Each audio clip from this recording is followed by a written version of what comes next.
Hi, I'm Gabriella Agostinelli with Berardi Immigration Law. Today we'll be discussing two of our recent L-1 approvals at the Peace Bridge. First, we had a company that falls under what we call the new office L-1 scenario. The company had been incorporated in the United States in March 2018, so it has not quite been in existence in operation in the United States for one full year.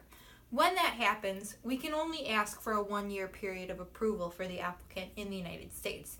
And the reason for that is the government wants to make sure that they really have their ducks in a row, that they will be able to conduct business successfully to the point where they're hiring U.S. employees and they have started deriving revenues in the United States, so that the government feels a little bit comfortable then giving a 3-year approval period for that individual to be working in the United States. Of course, the company had already ongoing successful operations in Canada, but this was just the last piece of the puzzle.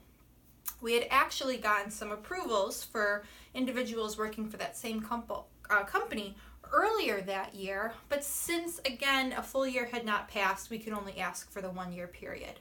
We presented the same kind of documents we typically would present: a lease agreement, a business plan, incorporation documents for the U.S. company, and we also had the client bring, just in case, some evidence of hires had been made in the United States, so he did bring a payroll summary in case the officer asked, although it wouldn't be required. The individual was approved for a 1-year period following his being able to show that the company still had ongoing operations in Canada, and he has been holding and will be holding a managerial role.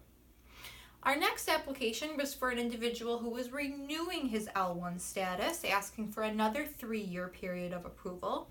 The situation was pretty standard, except for this particular client, the operations in the United States were much smaller than the operations in Canada.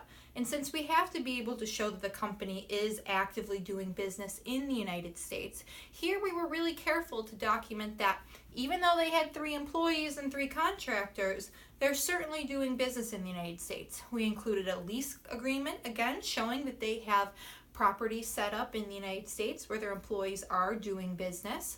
We showed a payroll summary showing that they're actively paying individuals.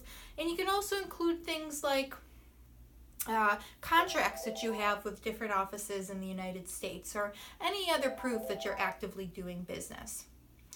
I'm happy to say the individual was approved for a 3-year period, and all is well. If you're looking to obtain L1 status in the United States, please contact our office.